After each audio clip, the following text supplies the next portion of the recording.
जय हिंद साथियों। अगर आप राजस्थान पटवारी की तैयारी कर रहे हैं तो आज मैं आपको राजस्थान पॉलिटी के पूरे सिलेबस का एक एक टॉपिक बिल्कुल आसान भाषा में समझाऊंगा ताकि आपके माइंड तक डिलीवर हो। बस आप शांति से एक बार पूरी क्लास के साथ जुड़े रहिए, फिर आप देखिए राजस्थान पॉलिटी के साथ आप कितना सहज महसूस करेंगे।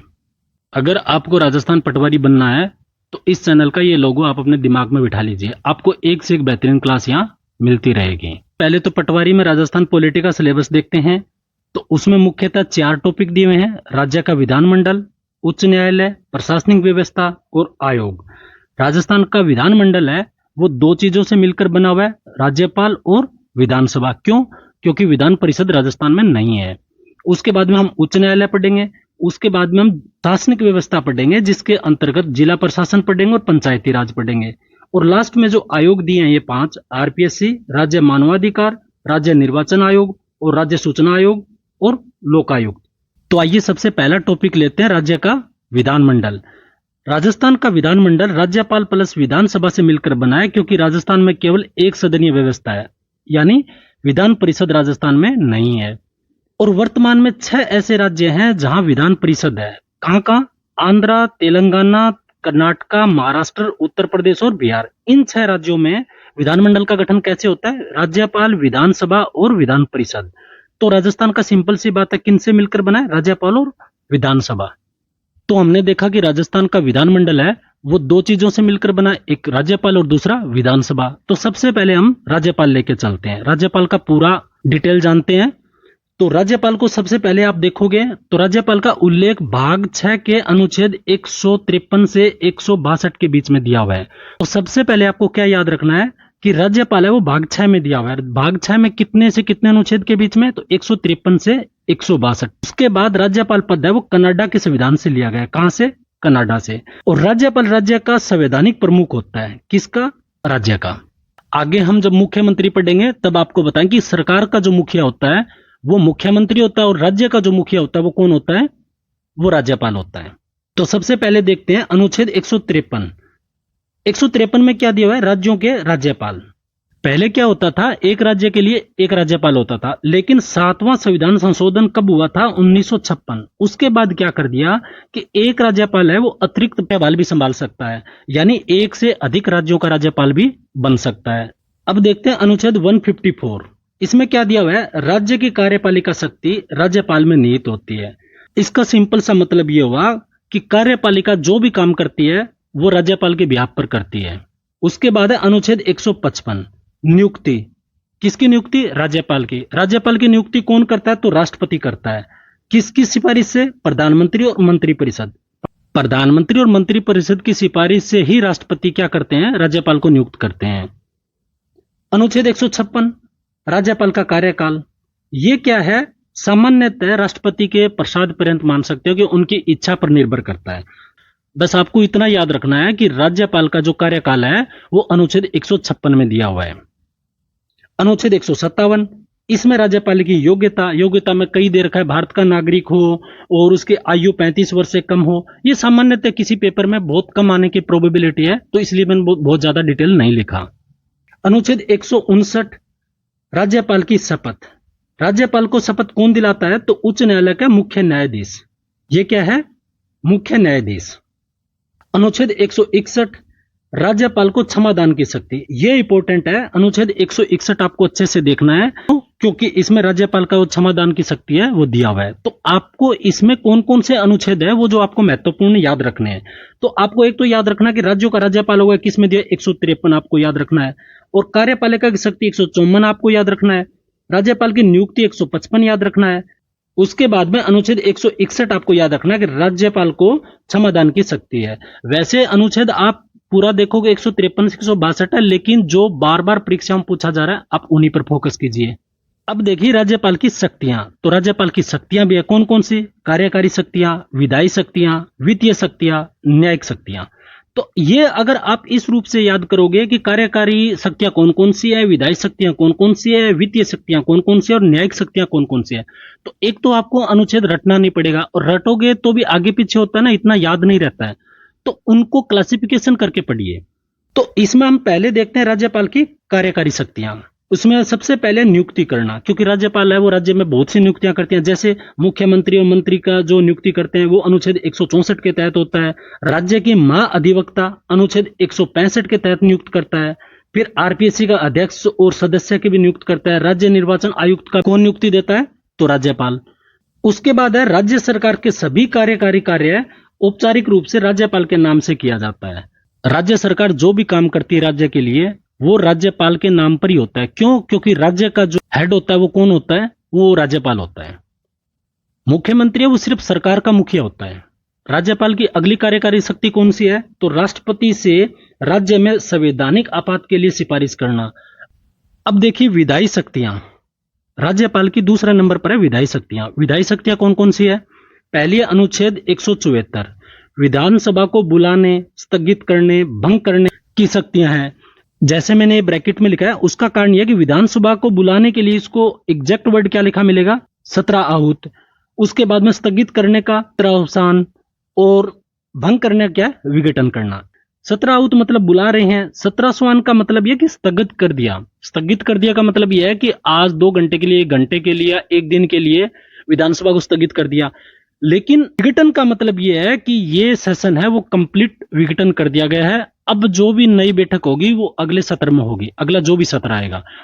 अनुच्छेद 176, विशेष अभिभाषण देने की शक्ति। हर वर्ष पहले सत्र और नवनिर्वाचित विधानसभा के पहले सत्र की शुरुआत राज्यपाल के अभिभाषण से होती है। इसमें वे सरकार की नीतियों और योजनाओं की जानकारी देते हैं।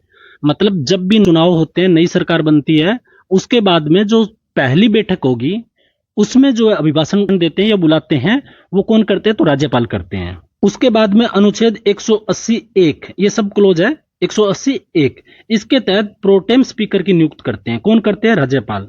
प्रोटेम का अर्थ आप जान लीजिए, कभी कभी परीक्षा में पूछ लिया जाता है कि कुछ समय के लिए। प्रोटेम स्पीकर क्या होता है? प्रोटेम स्पीकर वो होता है कि सामान्यतः जो विधानसभा में चुन के आते हैं विधायक, वो जो सबसे अधिक उम्र के होते हैं, मतलब सबसे उम्र दराज आदमी होंगे, उनको बना दिया जाएगा। उनको कब? पहले दिन जब तक विधानसभा अध्यक्ष नहीं चुन लिया जाता तब तक प्रोटेम स्पीकर होता है, और वो सामान्यतः सबसे अधिक आयु वाला होगा। ठीक।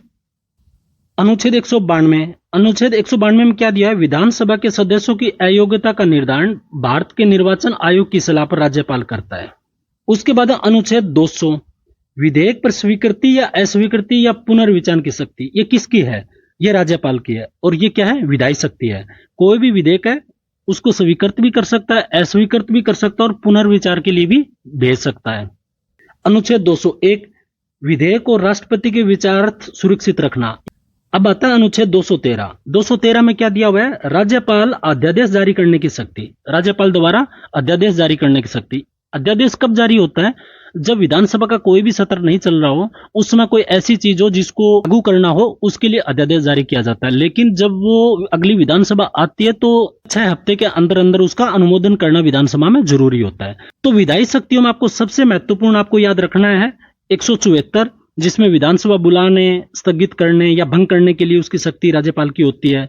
उसके बाद में है प्रोटेम 180(1), प्रोटेम स्पीकर की नियुक्त करना। उसके बाद आपको 213 याद करना है। 213 मोस्ट इंपोर्टेंट है, अध्यादेश जारी करने की शक्ति है वो राज्यपाल को होती है। अगला देखिए वित्तीय शक्तियां। कौन सी? वित्तीय शक्तियां, राज्यपाल की वित्तीय शक्तियां। अनुच्छेद 200 में क्या दे रखा है? विधेयकों पर राज्यपाल की सहमति। 202 में क्या दिया है? वार्षिक वित्तीय विवरण, यानी जिसको बजट बोलते हैं। बजट एग्जैक्ट संविधान में नहीं लिखा हुआ, वार्षिक वित्तीय वितरण है। राज्यपाल सुनिश्चित करता है कि बजट को विधानमंडल के सामने रखा जाए। तो बजट को कौन प्रस्तुत करने के लिए बोलते हैं? तो राज्यपाल। और वो किस में दिया हुआ है? अनुच्छेद 202 में। उसके बाद 203, अनुदान मांगे प्रस्तुत करना। अनुदान जितनी भी मांगे हैं वो राज्यपाल के पूर्व सहमति से ही पुटअप की जाती है। दूसरा पॉइंट है अनुदान मांगे बजट में शामिल प्रत्येक विभागों की मांगे। ये एक ही बात है, ये मांगे विधानसभा में तभी रखी जा सकती है जब उन्हें राज्यपाल अनुशंसा प्राप्त हो, यानी राज्यपाल उनको परमिशन दे देते हैं। अनुच्छेद 243(1), राज्यपाल प्रत्येक 5 वर्ष में एक बार राज्य वित्त आयोग का गठन करता है। ये बहुत महत्वपूर्ण फैक्ट है। 243(1) में दिया हुआ है कि राज्यपाल प्रत्येक 5 वर्ष में राज्य वित्त आयोग का गठन करेंगे।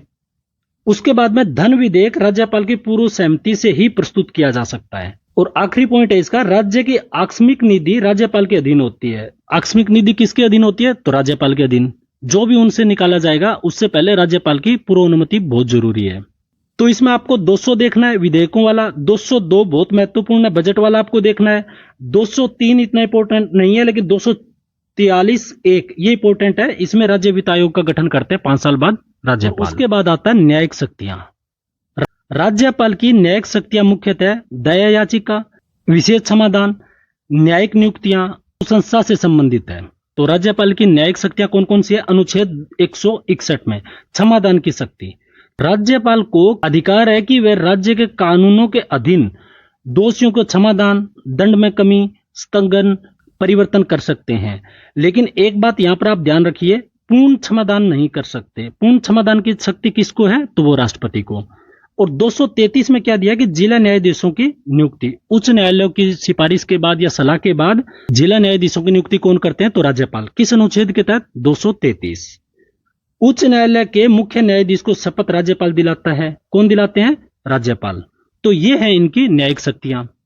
अब राज्यपाल के कुछ विवेकाधीन शक्तियां हैं। संविधान राज्यपाल की विवेकाधीन शक्तियों को स्पष्ट रूप से पूर्ण विवरण नहीं देता, लेकिन ये शक्तियां संविधान के विभिन्न अनुच्छेदों और व्यवहारिक परिस्थितियों से निकल कर आती है। यानी संविधान में कहीं नहीं लिखा हुआ है कि विवेकाधीन शक्तियां जो है राज्यपाल की है।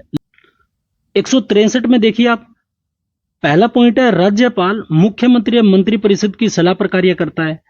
अनुच्छेद 163 क्या कहता है कि राज्यपाल है वो मुख्यमंत्री और मंत्रिपरिषद की सलाह पर ही काम करेंगे। दूसरा पॉइंट है सलाह लेना जरूरी है या नहीं, यह निर्णय राज्यपाल का अंतिम होगा। और तीसरा है राज्यपाल के विवेकाधीन निर्णय की अदालत में चुनौती नहीं दे सकते, इनको चैलेंज नहीं कर सकते कोर्ट में। 164(1) में क्या कहा गया है? मुख्यमंत्री की नियुक्ति राज्यपाल करता है। अगर किसी भी पार्टी को स्पष्ट बहुमत न मिले तब राज्यपाल तय करता है कि किसे सरकार बनाने के लिए इनवाइट करना है। अनुच्छेद 175 में क्या कहा गया है? विश्वास मत परीक्षण हेतु सदन को संबोधित करते हैं। और अनुच्छेद 356 में क्या कहा गया है? राष्ट्रपति शासन। संवैधानिक तंत्र की विफलता के आधार पर राष्ट्रपति द्वारा राज्यपाल की सिफारिशों या समय विवेक से राष्ट्रपति शासन लागू कर सकते हैं। दूसरा पॉइंट है राष्ट्रपति शासन लागू होते ही राज्यपाल कार्यपालिका के प्रतिनिधि के रूप में कार्य करने लग जाते हैं, यानी डायरेक्ट सेंटर के अधीन हो जाते हैं। डायरेक्ट राज्यपाल है वो राष्ट्रपति को रिपोर्ट करते हैं। राष्ट्रपति शासन पहली बार 6 महीने के लिए लगता है तथा संसद की अनुमति से यह अधिकतम 3 साल के लिए लागू हो सकता है। तो आपको याद रखना है कि पहली बार 6 महीने के लिए लगता है और अधिकतम कितना हो सकता है? ये संसद में अनुमोदित करा के 3 साल के लिए। अब राज्यपाल की विवेकाधीन शक्तियां हैं, उनसे संबंधित न्यायालय में कुछ न कुछ निर्णय आए हैं। तो पहला है SR बोमई बनाम भारत सरकार 1994। इसमें आप 2 चीज आप याद रखना। पहला तो SR बोमई यानी कौन है, उनका नाम याद रखना और कब। ये 1994 और भारत सरकार तो उसमें रहेंगे। अनुच्छेद 356 यानी राष्ट्रपति शासन के दुरुपयोग को रोकने के लिए महत्वपूर्ण निर्णय कौन सा? SR बोमई वाला। इसका तात्कालिक कारण क्या था कि 1989 में कर्नाटक सरकार को बिना विधानसभा में बहुमत परीक्षण कराए बर्खास्त कर दिया गया था। और उसका निर्णय क्या आया? बहुमत का परीक्षण विधानसभा के फ्लोर पर होना चाहिए, न कि राज्यपाल की रिपोर्ट के आधार पर। यानी फ्लोर टेस्ट को आवश्यक माना गया। सिंपल भाषा में आप इसको 3 चीजों से समझिए। पहला, SR बोमई केस था वो अनुच्छेद 356 से रिलेटेड था। उसका तात्कालिक कारण यह था कि 1989 में कर्नाटक सरकार को भंग कर दिया बिना उसके फ्लोर टेस्ट करवाए। और उस पर निर्णय क्या आया? सबसे महत्वपूर्ण यह है कि निर्णय यह आया कि राज्य सरकार को फ्लोर टेस्ट करवाना अनिवार्य है।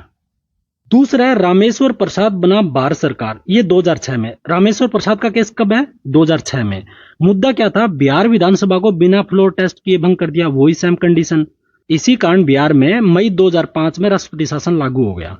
और इसमें निर्णय क्या आया कि सुप्रीम कोर्ट ने बिना फ्लोर टेस्ट विधानसभा भंग करना असंवैधानिक बता दिया था। हालांकि विधानसभा को पुनः बहाल नहीं किया गया, लेकिन राज्यपाल व केंद्र सरकार को इसमें दोषी माना गया। तो रामेश्वर वाला था वो बिहार से रिलेटेड था और SR बोमई था वो कर्नाटक से रिलेटेड था, और दोनों में ही फ्लोर टेस्ट को अनिवार्य माना गया है। अब देखते हैं राज्यपाल से संबंधित आयोग और समितियां जो बनी है। पहला है प्रथम प्रशासनिक सुधार आयोग। इसका गठन कब हुआ? 1966। रिपोर्ट कब दी? 1969। और इसके अध्यक्ष कौन थे? महत्वपूर्ण है, मोरारजी देसाई। और उन्होंने सुझाव क्या दिया? पहला सुझाव तो यह दिया कि राज्यपाल की नियुक्ति प्रक्रिया पारदर्शी हो, यानी नियुक्ति प्रक्रिया पारदर्शी हो और राज्य सरकार से इसका परामर्श लेना चाहिए। दूसरा ये कहा कि राज्यपाल को केवल संविधान का संरक्षण होना चाहिए, न कि केंद्र का एजेंट। सामान्यतः क्या होता है कि केंद्र सरकार उनको नियुक्त करती है, इसके चलते वो उनके प्रति ही जवाबदेही ज्यादा नजर आते हैं। तो इसीलिए कहा गया केवल संविधान का संरक्षक ही बन के रहे, न कि केंद्र का एजेंट। और तीसरे में क्या गया, राज्यपाल का कार्यकाल निश्चित हो, कितना, 5 वर्ष। और चौथा पॉइंट कहा गया कि राज्यपाल को पुनः नियुक्त नहीं होना चाहिए। क्यों?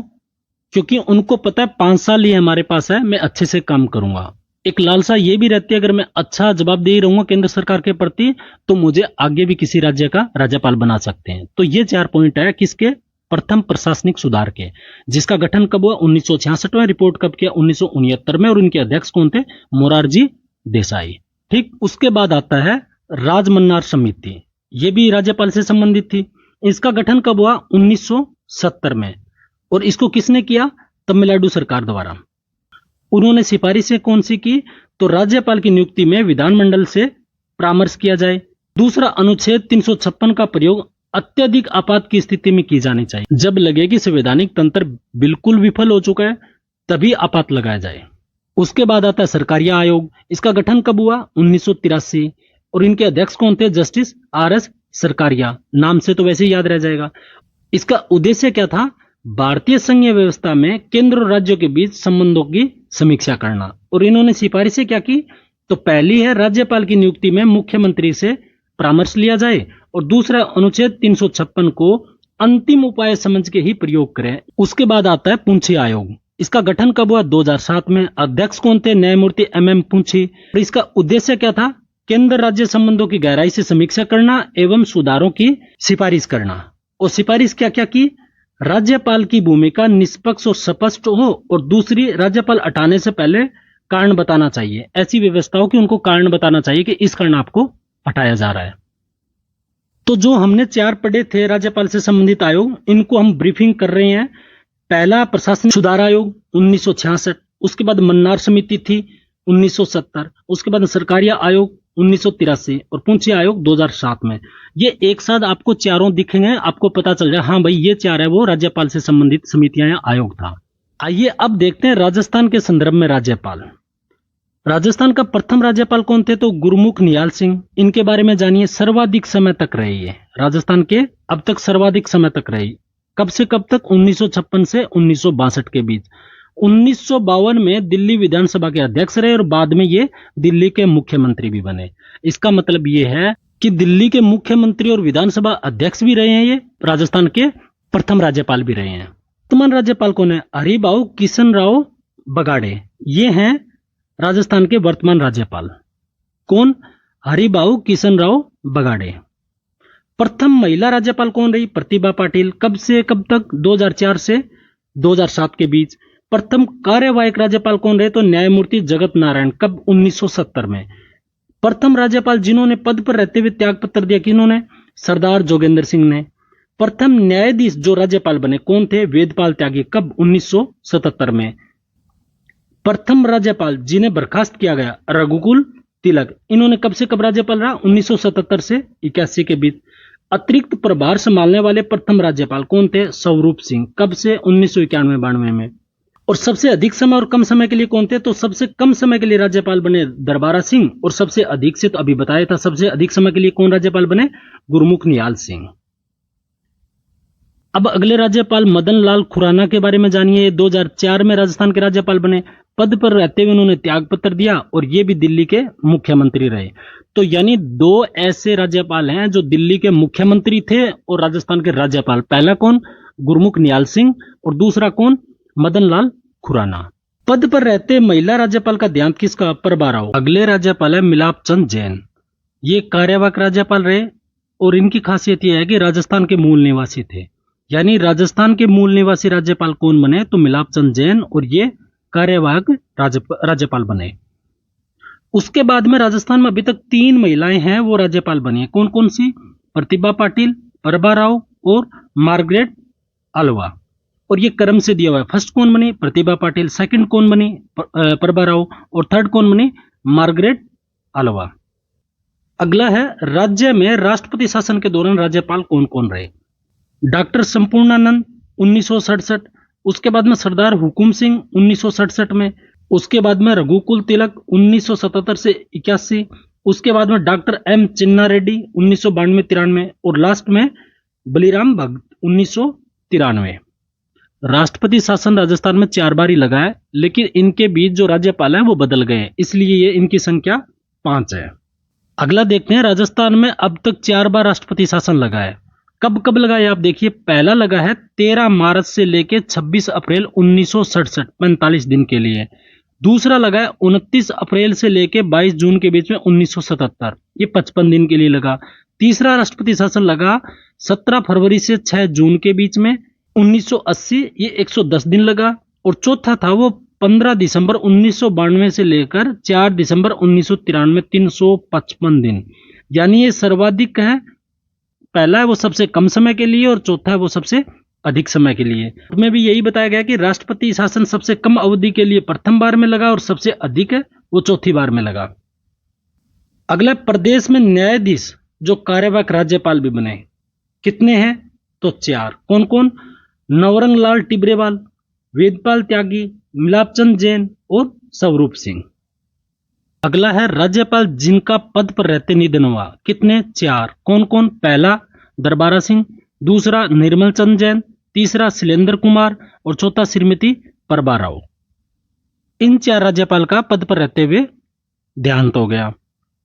उसके बाद में राजस्थान के वो 2 राज्यपाल जो संसद के दोनों सदनों के सदस्य भी रहे, एक है मार्गरेट आल्वा और दूसरा कलाराज मिसर। राजस्थान के वे 2 राज्यपाल जो लोकसभा अध्यक्ष भी रहे, क्या? लोकसभा अध्यक्ष। कौन कौन? बलिराम भगत और शिवराज पाटिल। अब थोड़ा दरबारा सिंह के बारे में जानिए, जो राज्यपाल रहे, पंजाब के विधानसभा अध्यक्ष भी रहे, ये लोकसभा सदस्य भी रहे, राजस्थान के राज्यपाल भी रहे और राजस्थान राज्यपाल के रूप में सबसे कम अवधि के लिए बने। कितने दिन? 24 दिन। अब देखते हैं विधानसभा। सबसे पहले तो देखते हैं विधानसभा प्रदेश की विधायी प्रक्रिया का सर्वोच्च मंच है। किसका? विधायी प्रक्रिया का, जहां जनता द्वारा चुने गए प्रतिनिधि बैठकर कानून बनाते हैं, राज्य सरकार की नीतियों की समीक्षा करते हैं। तो विधानसभा क्या है? यह प्रदेश की विधायी प्रक्रिया का सर्वोच्च मंच है, जहां पर चुने हुए लोग यानी विधायक लोग बैठ के कानून बनाते हैं और सरकार की नीतियों की समीक्षा करते हैं। राजस्थान का विधानमंडल है वो एकल सदनीय है। आप ये बात, अगला पॉइंट है, वर्तमान में विधानसभा के 200 सदस्य हैं राजस्थान में, जो कभी 1952 में 160 हुआ करते थे। यानी 1952 में कितने थे? 160, 1956 में 190 बने, 1977 से ये 200 सदस्य हैं। अब जानते हैं विधानसभा के बारे में। विधानसभा का गठन कब हुआ? तो राजस्थान में विधानसभा का गठन 31 मार्च 1952 को हुआ। इसका गठन 22 रियासतों के विलय के बाद संविधान के अनुच्छेद 168 के तहत किया गया। तो विधानसभा का गठन किस में दिया हुआ है? अनुच्छेद 168 में। अनुच्छेद 68 में क्या दिया हुआ है? तो यह अनुच्छेद राज्य की विधानमंडल का गठन का प्रावधान करता है। राजस्थान में एकल सदनीय विधानमंडल है, केवल विधानसभा है, यानी विधान परिषद नहीं। हालांकि राजस्थान सरकार ने विधान परिषद बनाने के लिए प्रस्ताव 2012 में भेजा, लेकिन अभी तक वो लागू नहीं हुआ है। तो पूछ भी सकते हैं कभी कोई फैक्ट के रूप में कि राजस्थान सरकार ने कब कोशिश की थी कि राजस्थान में भी विधान परिषद हो, तो 2012 में, लेकिन अभी तक वो अप्रूवल नहीं मिला है। अनुच्छेद 170 विधानसभा की संरचना। यह अनुच्छेद राज्य विधानसभा और निर्वाचन क्षेत्रों की परिसीमन को परिभाषित करता है। और प्रदेश में 200 विधानसभा क्षेत्र है, जिसमें 34 एससी के लिए और 25 है वो एसटी के लिए आरक्षित है। कितने? 34 एससी के लिए और 25 एसटी के लिए रिजर्व है। अनुच्छेद 170 क्या बोलता है कि विधानसभा की संरचना के बारे में बताता है, मतलब कि निर्वाचन क्षेत्र को डिफाइन करता है। उसके बाद में विधानसभा की सीटें हो सकती है, अधिकतम कितनी हो सकती है? तो 500 और न्यूनतम 60। कम से कम 60 और अधिकतम कितनी हो सकती है? तो 500। जैसे यूपी में 400 प्लस है। अनुच्छेद 172 विधानसभा का कार्यकाल सामान्यतः 5 वर्ष का होता है, जो पहली बैठक से शुरू होता है। एक बात याद रखिए, विधानसभा का जो कार्यकाल का काउंट होता है वो जो पहली बैठक होती है जिसमें प्रोटेम स्पीकर बनता है, उस दिन से काउंट होता है। अनुच्छेद 174 में क्या दिया, जो हमने पीछे पढ़ा था, विधानमंडल के सत्र अवसान, विघटन, ये सब चीजें दी हुई है। जैसे सामान्य भाषा में बोले तो विधानसभा बुलाने, स्थगित करने और भंग करने। नोट में आप देखिए, राजस्थान में सामान्यतः 3 सत्र होते हैं, सामान्यतः सभी में 3 सत्र होते हैं, बजट, मानसून और शीतकालीन। इसमें ध्यान रखने बात यह है कि 2024 के तीसरा सत्र यानी शीतकालीन सत्र 95% विधायी प्रश्नों के जवाब दिए गए, जो एक रिकॉर्ड है। दोनों सत्रों के बीच 6 महीने से अधिक का अंतर नहीं होना चाहिए। सबसे पहले तो बात समझिए कि 2 सत्र है, उनके बीच में 6 महीने से अधिक का समय नहीं होना चाहिए। 6 महीने के अंदर अंदर दूसरा सत्र बुलाना चाहिए। और दूसरी बात यह है कि 2024 में जो तीसरा सत्र था यानी शीतकालीन सत्र था, उसमें 95% विधायी प्रश्नों के जवाब दिए गए, जो अपने आप में के रिकॉर्ड है, पूछा भी जा सकता है ये बात। अनुच्छेद 178 विधानसभा अध्यक्ष और उपाध्यक्ष के बारे में बताता है। 187 किसके बारे में बताता है? तो विधानमंडल का सचिवालय के बारे में बताता है। 188 राजस्थान विधानमंडल का सचिवालय कहाँ है? तो ये जयपुर में है। अनुच्छेद 188 में क्या बताया गया? सदस्यों की शपथ, यह संविधान की तीसरी अनुसूची में दिया हुआ है। अनुच्छेद 191 सदस्यता की अयोग्यता। और अनुच्छेद 200 में क्या दिया गया है? विधेयकों पर राज्यपाल की सहमति, जो हमने राज्यपाल में पढ़ लिया था। अब देखते हैं विधानसभा के कार्य और शक्तियां। तो शक्तियां कौन कौन सी है? कार्यकारी शक्तियां हो गई, विधायी शक्तियां हो गई, वित्तीय शक्तियां हो गई, संवैधानिक शक्तियां हो गई और न्यायिक शक्तियां हो गई। और लास्ट कौन सा? नियंत्रण एवं पर्यवेक्षण शक्तियां। तो आपको ये 6 शक्तियां हैं, इनको याद करना। इसके सारे पूरी विधानसभा आपकी कंप्लीट हो जाएगी और आप कभी भूलोगे भी नहीं। तो हम विधानसभा की सबसे पहले लेते हैं कार्यकारी शक्तियां। इसमें सबसे पहले आपको क्या करना है? हेडलाइन देखनी है। मंत्रिपरिषद पर नियंत्रण, प्रश्नकाल और प्रस्ताव, अविश्वास प्रस्ताव। तो सबसे पहले हम देखते हैं मंत्रिपरिषद पर नियंत्रण विधानसभा कैसे रखती है। विधानसभा मंत्रिपरिषद को जवाबदेह बनाए रखती है। मंत्रिपरिषद को विधानसभा के बहुमत का समर्थन प्राप्त करना होता है। उन पर एक प्रेशर रहता है कि आपको विधानसभा में बहुमत है वो रखना पड़ेगा। दूसरा है प्रश्नकाल और प्रस्ताव। विधायकगण प्रश्नकाल, स्थगन प्रस्ताव, ध्यानाकर्षण प्रस्ताव के माध्यम से सरकार की जवाबदेही सुनिश्चित करती है। ये जब भी पूछते हैं या कुछ भी बोलते हैं तो उनको रिस्पॉन्स उसके ऊपर देना पड़ता है, उन पर कार्रवाई करनी पड़ती है। तो इसका मतलब ये है कि इनके माध्यम से सरकार को जवाबदेही बनाते हैं। ये कहाँ होता है? सबका सब विधानसभा में। अविश्वास प्रस्ताव, यदि विधानसभा सरकार पर अविश्वास व्यक्त करती है तो मंत्रिपरिषद को त्याग पत्र देना पड़ता है। इसका मतलब यह है कि अविश्वास प्रस्ताव अगर पारित हो जाता है तो उनको त्याग पत्र देना पड़ता है, सरकार गिर जाती है। नीति निर्माण में अपनी भूमिका को निश्चित करते हैं। तो विधानसभा की यह है कार्यकारी शक्तियां। अब देखते हैं विधायी शक्तियां। इसमें कानून का निर्माण करते हैं और अध्यादेश की पुष्टि करते हैं। कानून निर्माण में देखिए, विधानसभा को राज्य सूची और संवर्ती सूची के विषयों पर कानून बनाने का अधिकार है, जैसे शिक्षा, स्वास्थ्य, कृषि, स्थानीय प्रशासन। इस पर कानून कौन बनाता है? तो हर राज्य की विधानसभा। उसके बाद अध्यादेशों की पुष्टि। राज्यपाल द्वारा जारी अध्यादेशों को विधानसभा द्वारा 6 सप्ताह के भीतर अनुमोदन करना अनिवार्य है। तो अध्यादेशों का अनुमोदन कहां होता है? विधानसभा में। और कितने दिनों के? जब भी सत्र आएगा उसके पहले 6 हफ्ता के अंदर उसका अनुमोदन हो जाना चाहिए। उसके बाद आता है वित्तीय शक्तियां। वार्षिक बजट। बजट विधानसभा में प्रस्तुत किया जाता है। धन विधेयक केवल विधानसभा में प्रस्तुत किया जाता है। विधानसभा ही राज्य सरकार को खर्च की अनुमति देती है। अंतिम पॉइंट है, राज्य के राजस्व के आय और व्यय का अंतिम नियंत्रण कौन करता है? तो विधानसभा करती है। तो ये है इनकी वित्तीय शक्तियां। उसके बाद है संवैधानिक शक्तियां। विधानसभा अनुच्छेद 246 के तहत राज्य विषयों पर कानून बना सकती है। आपने पीछे पढ़ा था ना, ये शिक्षा पर, स्वास्थ्य पर, एग्रीकल्चर और स्थानीय प्रशासन के ऊपर। तो ये किसके तहत है? अनुच्छेद 246 के तहत। कुछ संविधान संशोधनों में राज्य विधानसभाओं की सहमति आवश्यक होती है। जैसे संघीय ढांचे से जुड़ा कोई भी होगा, उसमें आधे से ज्यादा राज्यों के विधानसभा की परमिशन होनी जरूरी होती है, सहमति होनी जरूरी होती है। अब आता है न्यायिक शक्तियां। अपने सदस्यों की योग्यता निर्णय करने की शक्ति। अनुच्छेद 191 के तहत विधानसभा के पास अपने विशेषाधिकारों की रक्षा करने की शक्ति है। और दल बदल या सदस्य की अयोग्यता पर निर्णय लेने की शक्ति किसकी है? विधानसभा की। तो ये कौन से है? ये न्यायिक शक्तियां हैं विधानसभा की। अब आता है विधानसभा का नियंत्रण और पर्यवेक्षण शक्तियां। इसके अंदर क्या है? संविधान ने विधानसभा को यह शक्ति दी कि वह प्रश्न पूछ सके, चर्चा कर सके, ध्यानाकर्षण प्रस्ताव ला सके। ये क्या है? ये शक्तियां किसको दी है? ये विधानसभा को दी है। कुछ संविधान संशोधनों में राज्य विधानसभाओं की सहमति आवश्यक है। उसके बाद है राजस्थान विधानसभा और महिलाएं। महिलाओं के बारे में देखना विधानसभा के कि प्रथम महिला विधायक कौन थी? तो यशोदा देवी 1953 में बांसवाड़ा से बनी थी। उसके बाद है प्रदेश की पहली महिला मंत्री, तो कौन थी? कमला बेनीवाल 1954 में। नोट में देखिए, कमला बेनीवाल बाद में गुजरात, त्रिपुरा और मिजोरम की राज्यपाल बनी। अब विधानसभा अध्यक्ष देखिए, प्रथम कौन था? नरोत्तम लाल जोशी। वर्तमान में कौन है? वासुदेव देवनानी। इनमें आपको प्रथम और वर्तमानी देखना है। तो प्रथम कौन है? नरोत्तम लाल जोशी, और वर्तमान में कौन है? वासुदेव देवनानी। प्रोटेम स्पीकर प्रथम विधानसभा का कौन था? सगराम सिंह। वर्तमान में कौन है? कालीचरण सराफ। अब आप राजस्थान की 16वीं विधानसभा देखिए, यह प्रारंभ कब हुई? 4 दिसंबर 2023 से। सदन नेता कौन है, यानी मुख्यमंत्री कौन है? भजनलाल जी। सदन के उपनेता यानी उप मुख्यमंत्री ये दो हैं, एक दिया कुमारी जी और हेमचंद बेरवा जी। सदन के विपक्ष नेता कौन है? टिक्काराम जूली। और प्रोटेम स्पीकर कौन थे? तो कालीचरण सराफ। आइए विधानसभा से संबंधित महत्वपूर्ण फैक्ट देखते हैं जो परीक्षा में बार बार पूछे जाते हैं। पहला है, राजस्थान में अब तक 13 बार अविश्वास प्रस्ताव लाया गया है।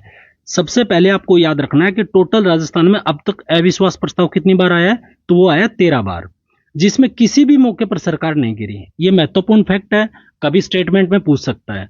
पहला अविश्वास प्रस्ताव कब आया? तो 10 अक्टूबर 1952 में इंद्रनाथ मोदी लेके आए, और किसके खिलाफ में? टिक्काराम पालीवाल के, यानी टिक्काराम पालीवाल की सरकार के खिलाफ में लेके आए। अंतिम बार कब आया? तो 29 जुलाई 1985। किस सरकार के खिलाफ में? हरिदेव जोशी सरकार के खिलाफ में। दूसरा फैक्ट है, राजस्थान विधानसभा में अब तक कुल 5 बार विश्वास प्रस्ताव प्रस्तुत किया गया है, और अंतिम बार किया गया है वो 14 अगस्त 2020 में तात्कालिक मुख्यमंत्री अशोक गहलोत के द्वारा सचिन पायलट के संदर्भ में लाया गया था। तो अविश्वास प्रस्ताव कितनी बार? 13 बार, और विश्वास प्रस्ताव 5 बार। सर्वाधिक समय के लिए विधानसभा अध्यक्ष कौन रहे? तो रामनिवास मिर्धा 1957 से 67 के बीच। सबसे ज्यादा बार प्रोटेम अध्यक्ष कौन बने? पूनम चंद बिश्नोई। सबसे अधिक बार विधानसभा में विपक्ष के नेता कौन बने? तो लक्ष्मण सिंह। कितने बार? 4 बार। मुख्यमंत्री पद पर रहते हुए विधानसभा चुनाव हारने वाले नेता कौन थे? तो जय नारायण व्यास जी, जय नारायण व्यास। आइए अब पढ़ते हैं मुख्यमंत्री। राज्यपाल राज्य का संवैधानिक प्रमुख होता है, जबकि मुख्यमंत्री है वो राज्य का वास्तविक प्रमुख होता है। सामान्य अर्थ में कहें तो राज्यपाल है वो राज्य का मुखिया होता है, वही मुख्यमंत्री है वो सरकार का मुखिया होता है। यहां समझने वाली बात है कि राज्य का मुखिया कौन होता है? तो वो होता है राज्यपाल। कौन? राज्यपाल। और सरकार का मुखिया कौन होता है? वो होता है मुख्यमंत्री। आइए मुख्यमंत्री के बारे में देखते हैं। अनुच्छेद 164 ये 4 सब क्लोज में दिया हुआ है। 164(1), 164(1)(a), 164(2), 164(3) और 164(4). 164(1) में क्या दिया कि मुख्यमंत्री की नियुक्ति राज्यपाल करेगा।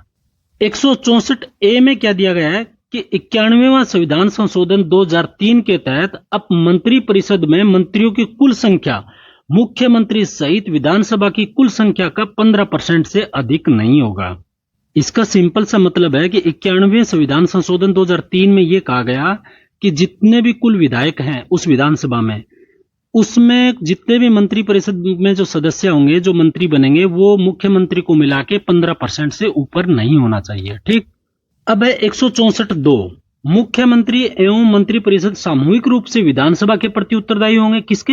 विधानसभा के। और व्यक्तिगत रूप से वो राज्यपाल के प्रति उत्तरदायी होंगे। विधानसभा के जितने भी सदस्य होते हैं वो व्यक्तिगत रूप से है वो किसके प्रति उत्तरदायी होते हैं? वो राज्यपाल के। और सामूहिक रूप से किसके? विधानसभा के। 164(3) में क्या है? शपथ दिया हुआ है। 164(4) में क्या दिया हुआ है कि कोई व्यक्ति नियुक्ति के समय विधानसभा का सदस्य नहीं है तो वह 6 माह के अंदर या भीतर विधानसभा का सदस्य बनना अनिवार्य है, अन्यथा उससे पद से हटना पड़ेगा। इसमें मैं थोड़ा सा करेक्शन कर दूं, कोई भी मंत्री पद पर या मुख्यमंत्री पद पर अगर कोई बैठता है और वो विधानसभा का सदस्य नहीं है तो उसको 6 महीने के अंदर अंदर विधानसभा का सदस्यता लेनी पड़ती है। तो ये बात है। अनुच्छेद 167 राज्यपाल को जानकारी देने के संबंध में मुख्यमंत्री के कर्तव्य। 167 में क्या दिया हुआ है? राज्यपाल को जानकारी देने के संबंध में मुख्यमंत्री की कर्तव्य। और ये कौन से कर्तव्य? ये संवैधानिक कर्तव्य है। अब जानते हैं राजस्थान के मुख्यमंत्री के बारे में। राजस्थान के प्रथम मनोनीत मुख्यमंत्री कौन थे? तो हीरालाल शास्त्री। टिक्काराम पालीवाल प्रथम निर्वाचित मुख्यमंत्री। तो राजस्थान के प्रथम निर्वाचित मुख्यमंत्री कौन है? तो टीकाराम पालीवाल। इनको राजस्थान में प्रथम बार अविश्वास प्रस्ताव का सामना करना पड़ा था। तो राजस्थान में प्रथम बार अविश्वास प्रस्ताव किस मुख्यमंत्री को करना पड़ा था सामना? तो टीकाराम पालीवाल को। मुख्यमंत्री बनने के बाद उप मुख्यमंत्री बने। ये पहले मुख्यमंत्री बने और उसके बाद में दूसरे टर्म में उप मुख्यमंत्री बने। जैसे फिलहाल महाराष्ट्र में देवेंद्र फडणवीस है, वो पहले मुख्यमंत्री थे और अब क्या है? उप मुख्यमंत्री। तो राजस्थान के पहले मुख्यमंत्री ऐसे कौन है जो बाद में उप मुख्यमंत्री बने? तो वो है टीकाराम पालीवाल। उसके बाद में आता है मोहनलाल सुखाड़िया, आधुनिक राजस्थान के निर्माता। मोहनलाल सुखाड़िया को क्या मानते हैं? आधुनिक राजस्थान के निर्माता। सर्वाधिक अवधि, सर्वाधिक 4 बार मुख्यमंत्री बने, यानी सर्वाधिक अवधि के लिए भी बने, यानी सबसे ज्यादा समय के लिए भी ये मुख्यमंत्री हैं और सबसे ज्यादा बार भी। कितने बार? 4 बार। ये दोनों ही चीज किनके लिए है? ये मोहनलाल सुखाड़िया जी के लिए। इनके मंत्रिमंडल में कमला बेनीवाल राजस्थान की पहली महिला मंत्री बनी थी। कौन? कमला बेनीवाल। अगला मुख्यमंत्री है बरकतुल्ला खां, पद पर रहते हुए मृत्यु। मुख्यमंत्री पद पर रहते हुए पहले मुख्यमंत्री कौन है राजस्थान के जो एक्सपायर किए थे? वो है बरकतुल्ला खान। हरिदेव जोशी, इनके समय में आपातकाल लगा था। कब? 1975 में। ये कौन सा आपात है? तो राष्ट्रीय आपात।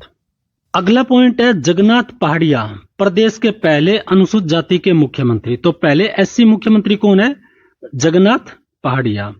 हीरालाल देवपुरा सबसे कम समय के लिए मुख्यमंत्री बने। तो राजस्थान के सबसे कम समय के लिए मुख्यमंत्री कौन बने? हीरालाल देवपुरिया। कितने दिन के लिए? 16 दिनों के लिए। वसुंधरा राजे सिंधिया, राजस्थान की पहली महिला मुख्यमंत्री। कब? 1998 से 2003 के बीच। भजनलाल शर्मा, ये वर्तमान मुख्यमंत्री हैं। सर्वाधिक कार्यकाल वाले मुख्यमंत्री सबसे ज्यादा मोहनलाल सुखाड़िया का था, उसके बाद में अशोक गहलोत और फिर भैरों सिंह शेखावत। ये क्रम से है, नंबर 1 सबसे ज्यादा, फिर नंबर 2 सेकंड, नंबर 3 सर्वाधिक बार बनने वाले मुख्यमंत्री। सबसे ज्यादा कौन बने? मोहनलाल सुखाड़िया 4 बार। फिर उसके बाद में हरिदेव जोशी और भैरों सिंह शेखावत, ये दोनों बराबर है। तो सबसे ज्यादा कौन है? मोहनलाल सुखाड़िया। राजस्थान के मुख्यमंत्री जो बाद में दूसरे राज्य के राज्यपाल बने, ऐसे 4 हैं कि क्या क्या नाम है? मोहनलाल सुखाड़िया पहले मुख्यमंत्री थे राजस्थान के, फिर दूसरे स्टेट के राज्यपाल बने। दूसरे हरिदेव जोशी, तीसरे जगन्नाथ पहाड़िया और चौथे शिवचरण माथुर।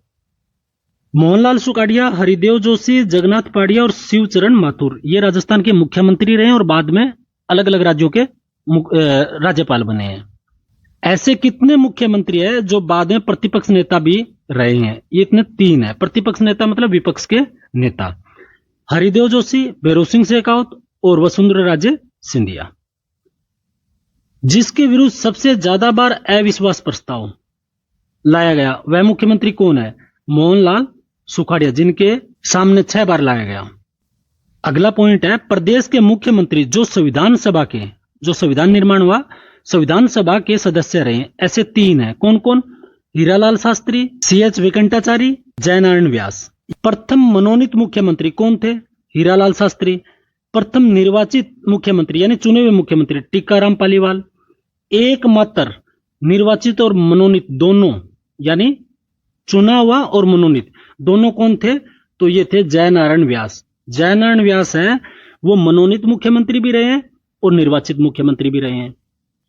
प्रदेश में राष्ट्रपति शासन के समय मुख्यमंत्री कौन कौन थे? तो देखो, पहला है मोहनलाल सुखाड़िया। 1967 वाले के समय में कौन थे? तो मोहनलाल सुखाड़िया। दूसरा 1977 में हरिदेव जोशी। तीसरा भैरों सिंह शेखावत और चौथा अभी किसके समय था? भैरों सिंह शेखावत के, 1980 और 82। अब देखिए, आपातकाल 1975 के समय में राज्यपाल कौन थे और मुख्यमंत्री कौन थे? तो राज्यपाल थे सरदार जोगेंद्र सिंह और मुख्यमंत्री कौन थे? हरिदेव जोशी। राजस्थान में उप मुख्यमंत्री कितने बने? तो 7। टीकाराम पालीवाल सबसे पहले उप मुख्यमंत्री। कब? 1952 से 1954 पहले उप मुख्यमंत्री थे। दूसरा हरिशंकर बागड़ा। तीसरे बनवारी लाल बैरवा। चौथा कमला बेनीवाल, ये पहली महिला उप मुख्यमंत्री थी। दूसरी कौन है? तो दिया कुमारी जो वर्तमान में है। 5वां कौन? सचिन पायलट। और 6ठा और 7वां एक ही साथ है, दिया कुमारी और प्रेमचंद बैरवा। ये वर्तमान में दोनों उप मुख्यमंत्री है। तो टोटल कुल कितने उप मुख्यमंत्री बने राजस्थान में? तो 7। 2 तभी वर्तमान में है और 5 पहले। आइए अब जानते हैं मंत्रिपरिषद के बारे में। मंत्रिपरिषद मुख्यमंत्री की अध्यक्षता में गठित एक ऐसा समूह होता है जो राज्य सरकार का कार्य संचालन करता है। मुख्यमंत्री मंत्रिपरिषद के समूह के द्वारा ही अपना सरकार का संचालन करते हैं। मंत्रियों के मुख्य 3 प्रकार होते हैं। कौन कौन से?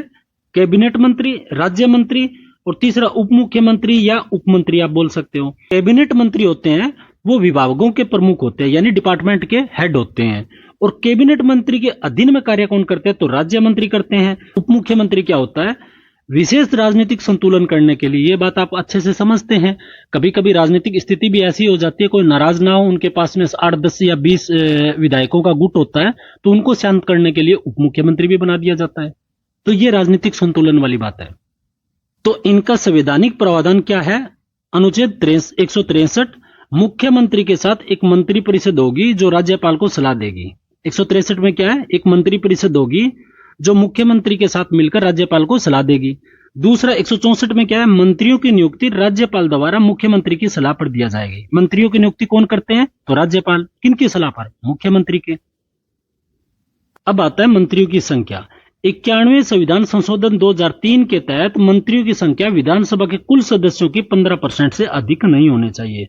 ये कौन से संविधान संशोधन? दोबारा रिपीट कर रहा हूं, 91। ये कब हुआ? 2003 में। इसके तहत कहा गया कि भी कुल मुख्यमंत्री समेत जितने भी मंत्री हैं वो कुल विधानसभा सीट के 15% से ज्यादा नहीं होगा।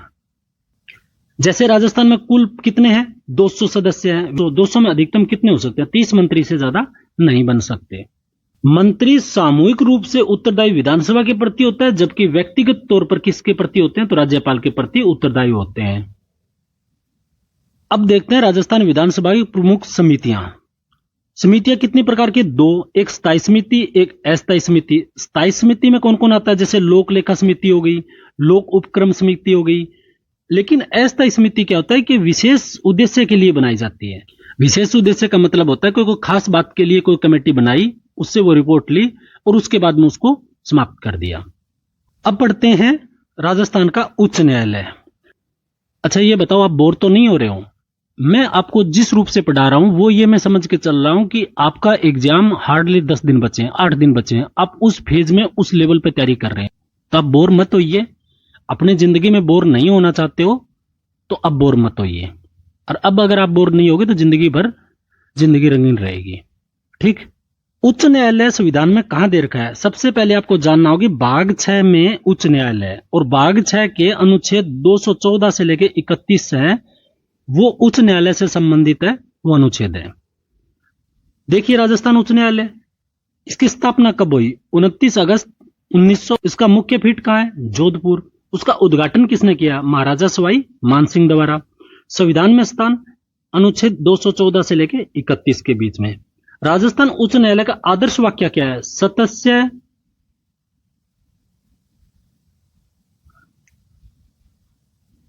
राजस्थान उच्च न्यायालय का आदर्श वाक्य क्या है? सतस्य ज्योतिष्यो। क्या है? सतस्य ज्योतिष्यो। ये एग्जाम में डायरेक्ट पूछ सकते हैं। और राजस्थान में न्यायाधीशों की स्वीकृति कितनी है? पदों की संख्या तो 50। और राजस्थान का जो खंडपीठ है वो स्थायी तौर पर स्थापना कब हुई? 31 जनवरी 1977। अब राजस्थान के न्यायाधीश के बारे में बात जानिए। राजस्थान की पहली महिला न्यायाधीश कौन थी? तो कांता भटनागर। कब? 1978 में बनी। प्रथम मुख्य न्यायाधीश कौन थे? तो कमलकांत मल्होत्रा। कब है? 1949। वर्तमान मुख्य न्यायाधीश कौन है? तो अभी भी बदले हैं, आर श्रीराम, मई 2025 में। 2 मुख्य न्यायाधीश जो लोकसभा के सदस्य भी रहे हैं, कौन कौन? कैलाशनाथ वांचू और जेएस वर्मा। इनको आप जान लीजिए, ये दोनों लोकसभा के सदस्य भी रहे हैं। कौन कौन? कैलाशनाथ वांचू और जेएस वर्मा। राजस्थान उच्च न्यायालय व सुप्रीम कोर्ट दोनों के मुख्य न्यायाधीश कौन रहे? तो आरएम लोढ़ा। कौन? आरएम लोढ़ा। ये राजस्थान के उच्च न्यायालय के मुख्य न्यायाधीश रहे और सुप्रीम कोर्ट के भी रहे हैं।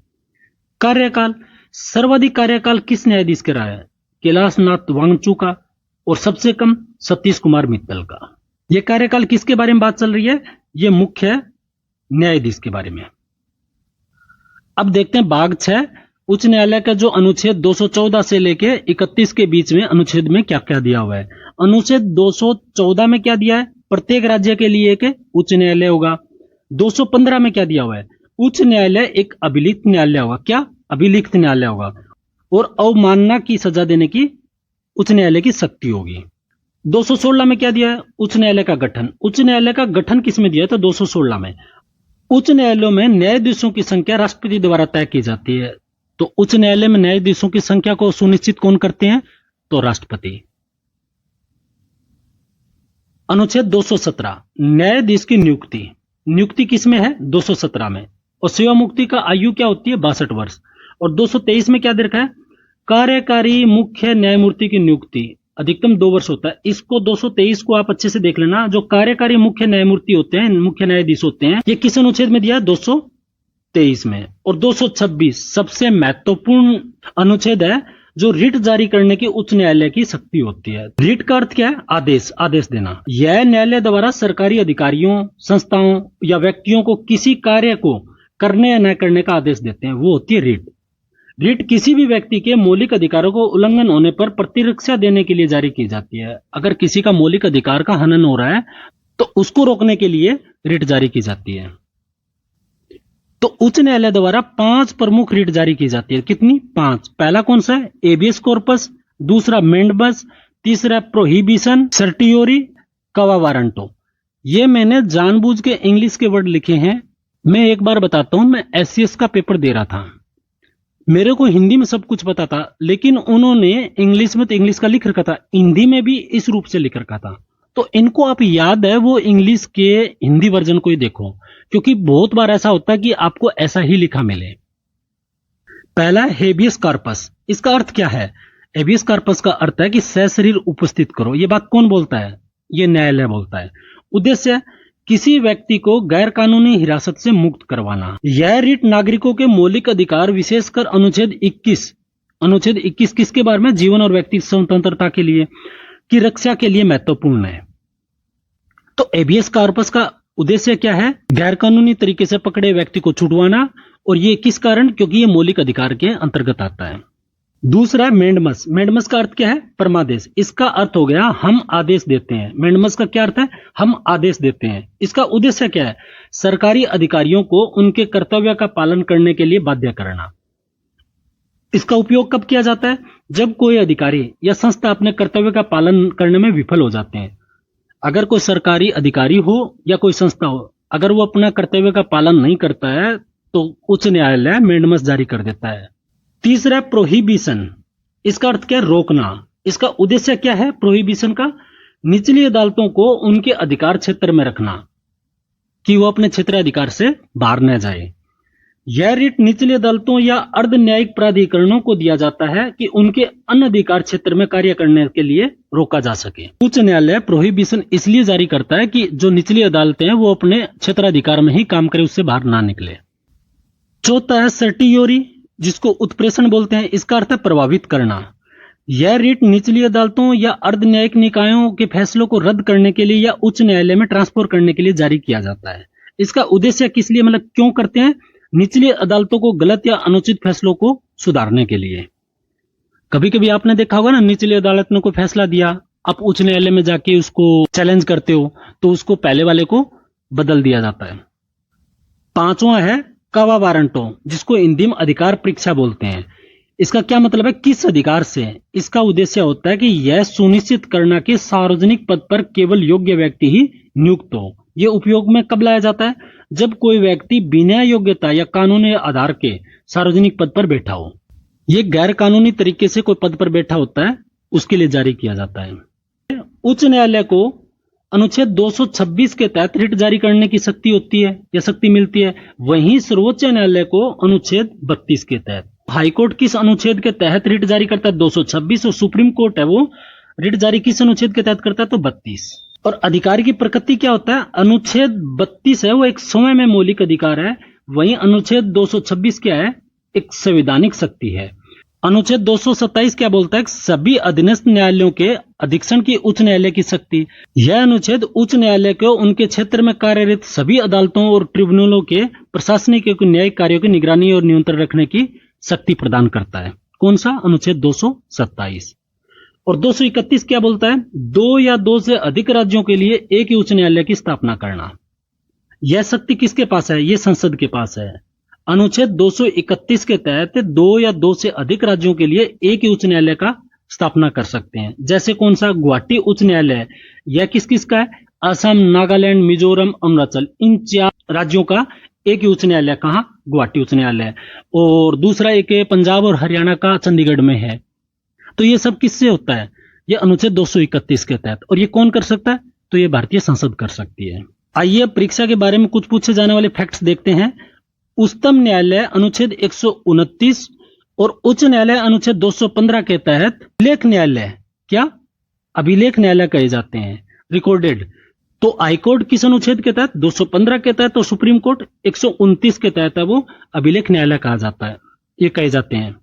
दूसरा फैक्ट है, उच्चतम न्यायालय की पुनर्विलोकन की शक्ति अनुच्छेद 137 के द्वारा दी गई है। अनुच्छेद 137 क्या बोलता है? कि उच्चतम न्यायालय, सुप्रीम कोर्ट है, वो पुनर्विलोकन कर सकता है। पुनर्विलोकन की शक्ति का क्या मतलब है? सर्वोच्च न्यायालय द्वारा अपने निर्णय या अपने आदेशों में परिवर्तन का अधिकार। मतलब अगर सुप्रीम कोर्ट भी ये बात सोचता है कि हमसे कुछ मिस्टेक हुई है, उसको सुधार कर सकते हैं। आइए अब देखते हैं प्रशासनिक व्यवस्था। प्रशासनिक व्यवस्था को दो भागों में बांट सकते हैं। पहला तो जिला प्रशासन और दूसरा पंचायती राज। ये दोनों ही क्या है? प्रशासन के अंग है। सबसे पहले देखते हैं जिला प्रशासन। जिला प्रशासन वह व्यवस्था है जिसके अंतर्गत राज्य सरकार द्वारा नियुक्त अधिकारी जिले के शासन व प्रशासन का संचालन करते हैं। इसका उद्देश्य क्या होता है? कि जिले में कानून व्यवस्था बनी रहे और विकास के कार्यों का संचालन हो, और साथ में जन सेवा भी मिलती रहे। तो जिला प्रशासन का उद्देश्य क्या होता है? कानून व्यवस्था बनी रहे, विकास के काम भी हो और जन सेवा भी होती रहे। तो जिले प्रशासन की संरचना में सबसे ऊपर कौन आता? तो जिला कलेक्टर, उसके नीचे अपर कलेक्टर, फिर उपखंड अधिकारी एसडीएम, उसके बाद में तहसीलदार, फिर नायब तहसीलदार, और इसके लिए आप क्या करते हो? तैयारी कर रहे हो, पटवारी। और यही जो संरचना है वो आपके लिए सबसे महत्वपूर्ण है। तो आइए पहले जिला कलेक्टर पढ़ते हैं। राजस्व, प्रशासन और कानून व्यवस्था का प्रमुख अधिकारी है कौन? जिला कलेक्टर। और यह आईएएस अधिकारी होता है, इंडियन एडमिनिस्ट्रेटिव सर्विस के तहत आते हैं।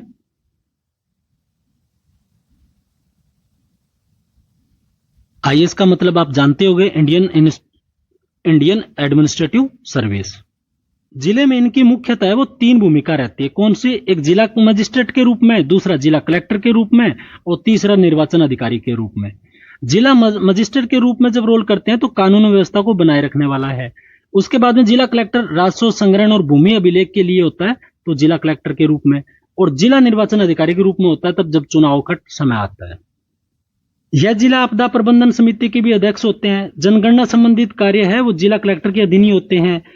जिला पुलिस से रिपोर्ट प्राप्त करता है। आपको पता होगा, पुलिस अधीक्षक यानी एसपी साहब है, वो कलेक्टर को रिपोर्ट करते हैं कि भाई सब कानून व्यवस्था डन है, यानी ओके रिपोर्ट देते हैं।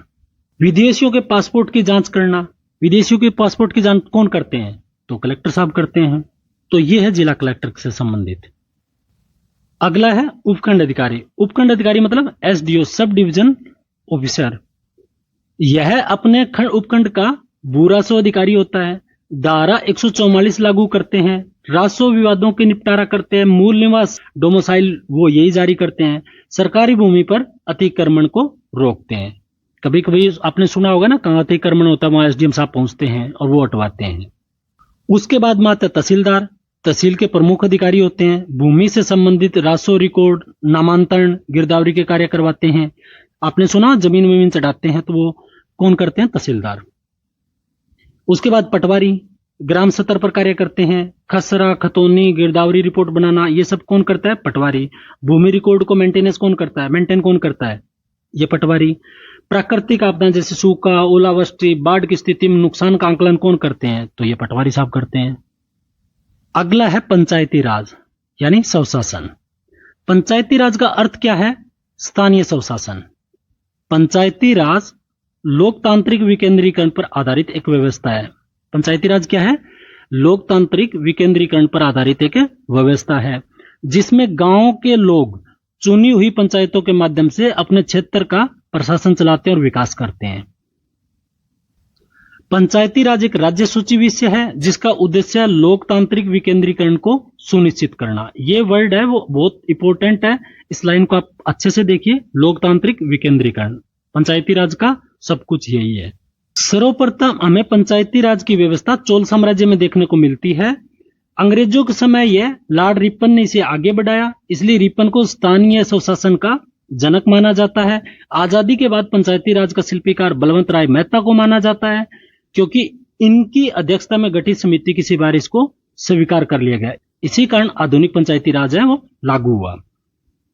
यहाँ पर एक फैक्ट था, प्रांतक प्रथम के उत्तर मेरू अभिलेख से जानकारी मिलती है। किसकी? चोल साम्राज्य में भी क्या स्थानीय स्वशासन या पंचायती राज था।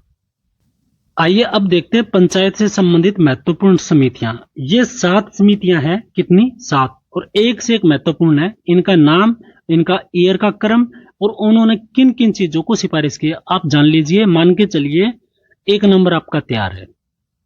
देखिए, बलवंत राय मेहता समिति, ये इन्होंने कब रिपोर्ट दी? 1957। और किस चीज की सिफारिश की? त्रिस्तरीय पद्धति की। दूसरा, अशोक मेहता समिति, इनकी रिपोर्ट कब आई? 1977। इन्होंने द्विस्तरीय बताई। इन्होंने एक चीज की और सिफारिश की कि न्याय पंचायत का गठन हो। उसके बाद में हनुमत राव समिति, कब है? 1984। इन्होंने जिला स्तर पर विकेंद्रीकृत नियोजन पर जोर दिया। चौथा है जीवी के राव समिति, कब रिपोर्ट दी? 84 में। प्रतिनिधित्व के तरीकों के सुधार पर जोर दिया। उसके बाद में आया LM सिंघवी समिति, 1986। इन्होंने किस चीज की सिफारिश की? पंचायती राज को संवैधानिक दर्जा मिले। ये आप नोट करना, आगे आएगा तब आपको बहुत काम आएगा। पंचायती राज को संवैधानिक दर्जा मिले। उसके बाद है PK थुंगन समिति, ये आई 1988 में। पंचायती राज को संवैधानिक दर्जे पर जोर दिया, क्या कि उसको संवैधानिक दर्जा मिले, तथा प्रशासनिक ढांचे व जिला परिषद की भूमिका भी अहम बताई। उसके 7वीं समिति कौन सी है? गाडगिल समिति, कब आई? 1988। गाडगिल समिति की सिफारिशें 73वें संविधान संशोधन का आधार बनी, जिसने पंचायती राज को संवैधानिक दर्जा और त्रिस्तरीय संरचना का नियमित चुनाव व वित्तीय स्वायत्तता प्रदान करने की बात की थी। तो ये 7 समितियां हैं। इनको आप 2-3 बार लिख के देखिए। 1 नंबर आपका पक्का है। आपको करना क्या है? इनका नाम देखना है, इनकी रिपोर्ट कब आई वो ईयर देखनी है, और सिफारिश किस चीज की, बस। अब पंचायती राज से संबंधित राजस्थान सरकार ने भी समितियां बनाई। उनमें 2 समिति है। पहली है सादिक अली समिति, 1964। जिला परिषद को प्रशासनिक या वित्तीय स्वायत्तता प्रदान करने पर जोर दिया। और दूसरी है गिरधारी लाल व्यास समिति, ये 1977 में रिपोर्ट आई। इस समिति को हाई पावर कमेटी ऑन पंचायती राज के नाम से भी जाना जाता है। तो राजस्थान सरकार द्वारा बनाई गई 2 समितियां कौन सी है? तो ये 2 समितियां हैं। इनका ईयर ये है और सिफारिश ये चीज की, ये भी आप देख लीजिए। अब देखते बलवंत राय मेहता समिति, इन्होंने रिपोर्ट कब सौंपी? 1957 में। और सिफारिशें क्या की? लोकतांत्रिक विकेंद्रीकरण की योजना सिफारिश की, जिसमें त्रिस्तरीय पंचायती राज की व्यवस्था हो, जैसे ग्राम पंचायत गांव के स्तर पर, पंचायत समिति खंड के स्तर पर यानी ब्लॉक, और जिला परिषद है वो जिला स्तर पर हो। और इसकी स्थिति क्या है? तो इनकी सिफारिशें वो स्वीकार कर ली गई। पंचायती राज की शुरुआत 2 अक्टूबर 1959 में पंडित जवाहरलाल नेहरू ने नागौर का एक गांव है बगदरी गांव से उद्घाटन करके शुरुआत की। उस समय राजस्थान के मुख्यमंत्री मोहनलाल सुखाड़िया थे, और राजस्थान में पंचायती राज का सूत्रधार किसे माना जाता है? तो भगवती चरण को। और भारत में पंचायती राज की शुरुआत है वो द्वितीय पंचवर्षीय योजना में दौरान हुई। आइए अब देखते हैं 73वां संविधान संशोधन 1992, ये प्रभावी कब हुआ? तो 24 अप्रैल 1993। एक आप बार बार कंफ्यूज करते हो, जो 73वां संविधान संशोधन है वो 1992 है, लेकिन ये प्रभावी कब हुआ? प्रभावी 24 अप्रैल 1993 को हुआ, यानी प्रभावी 1993 हुआ। और अधिनियम या वो संशोधन है, संविधान संशोधन, वो कब है? 1992। इसके तहत भाग 6 में कुल 16 अनुच्छेद जोड़े गए। कितने? 16। और संरचना कैसी थी? त्रिस्तरीय। ग्राम पंचायत गांव स्तर पर, पंचायत समिति खंड स्तर पर, और जिला परिषद है वो जिला स्तर पर। चुनाव कैसा होगा? तो प्रत्यक्ष होगा। पंचायती राज में प्रत्यक्ष चुनाव होगा। कार्यकाल कितना होगा? 5 वर्ष होगा। विघटन के बाद 6 माह के भीतर पुनः चुनाव करना अनिवार्य है। अगला पॉइंट है, इसके लिए राज्य चुनाव आयोग का गठन किया गया। किसके लिए? पंचायती राज के चुनाव के लिए। और ये कहां दिया हुआ है? अनुच्छेद 243 के में। 243 के में क्या दिया हुआ है? राज्य चुनाव आयोग। और इनके वित्तीय व्यवस्था के लिए राज्य वित्त आयोग का गठन किया गया, जो अनुच्छेद कितने में दिया हुआ है? 243 आई में। 243 आई में क्या दिया हुआ है? राज्य वित्त आयोग का गठन। पंचायती राज के लिए 11वीं अनुसूची में 29 विषय जोड़े गए हैं, जिससे वो अपना आर्थिक विकास कर सके और कानून बना सके। तो 11वीं अनुसूची में कितने विषय जोड़े गए? 29। किसके लिए? पंचायती राज के लिए। इसके तहत संविधान में अनुच्छेद 243 से लेकर 243 ओ ABCD करते हुए यानी ओ तक जोड़ा गया है। 73वें संविधान संशोधन का उद्देश्य क्या था? तो लोकतांत्रिक विकेंद्रीकरण। ये इंपोर्टेंट फैक्ट है, देखिए। राजस्थान में पंचायती राज व्यवस्था, ये मार्च 2025 तक नवीनतम अपडेट है। पहले तो ये जानिए कि राजस्थान में मार्च 2025 तक कितनी ग्राम पंचायतें हैं? तो 11,218। पंचायत समिति कितनी है? तो 379 और जिला कितना है? जिला परिषद कितनी है? तो 41। ये जो कॉलम है ये ग्राम स्तर पर है, ग्राम पंचायत से रिलेटेड है। ये खंड स्तर पर यानी पंचायत समिति से रिलेटेड है, और ये जिला स्तर पर यानी जिला परिषद का। तो देखिए, नाम जानिए पहले। ग्राम स्तर पर क्या है? ग्राम पंचायत। खंड स्तर पर क्या है? पंचायत समिति। खंड स्तर का मतलब है ब्लॉक लेवल। और जिला स्तर पर क्या है? जिला परिषद। अधिकार क्षेत्र, इसमें गांव या गांव का समूह हो सकता है ग्राम पंचायत में। पंचायत समिति में क्या होता है कि पूरा ब्लॉक होता है, और जिला में एक जिला होता है। अब सदस्य देखिए, ग्राम पंचायत में कौन होगा? सरपंच, उप सरपंच, पंच। पंचायत समिति में कौन होगा? प्रधान, उप प्रधान, उनके सदस्य, पदेन सदस्य, सभी सरपंच और विधायक उस क्षेत्र के, उस मतलब ब्लॉक में जितने विधायक होंगे, विधानसभा क्षेत्र होगा उनके विधायक होंगे, वो शामिल होंगे। और जिला में कौन होगा? जिला प्रमुख, उप जिला प्रमुख, सदस्य, पदेन सदस्य, जिले के सभी पंचायत समितियों के प्रधान, जिले के लोकसभा सदस्य यानी MP, और जिले राज्यसभा सदस्य, जिले के विधायक। जिला परिषद में ये सब शामिल हो जाते हैं। अध्यक्ष देखिए, ग्राम पंचायत का अध्यक्ष कौन होगा? सरपंच, पंचायत समिति का प्रधान, और जिला स्तर पर यानी जिला परिषद का जिला प्रमुख। अध्यक्ष का चुनाव कैसा होता है? ग्राम सभा के सभी वयस्क मताधिकारों के द्वारा प्रत्यक्ष रूप से चुना जाता है। पंचायत समिति में केवल निर्वाचित सदस्यों द्वारा अपने में से बहुमत के आधार पर, यानी जो चुने हुए सदस्य होते हैं वो अपने बहुमत के आधार पर प्रधान चुनते हैं। और जिला प्रमुख को कैसे चुनते हैं? तो केवल निर्वाचित सदस्यों द्वारा बहुमत के आधार पर। अब आयु को देख ले। आयु 3 में 21 वर्ष है। सदस्यों का निर्वाचन कैसे होता है? तो ग्राम पंचायत का होता है प्रत्येक वार्ड में पंजीकृत सभी वयस्क मतदाता प्रत्यक्ष रूप से चुनाव करते हैं।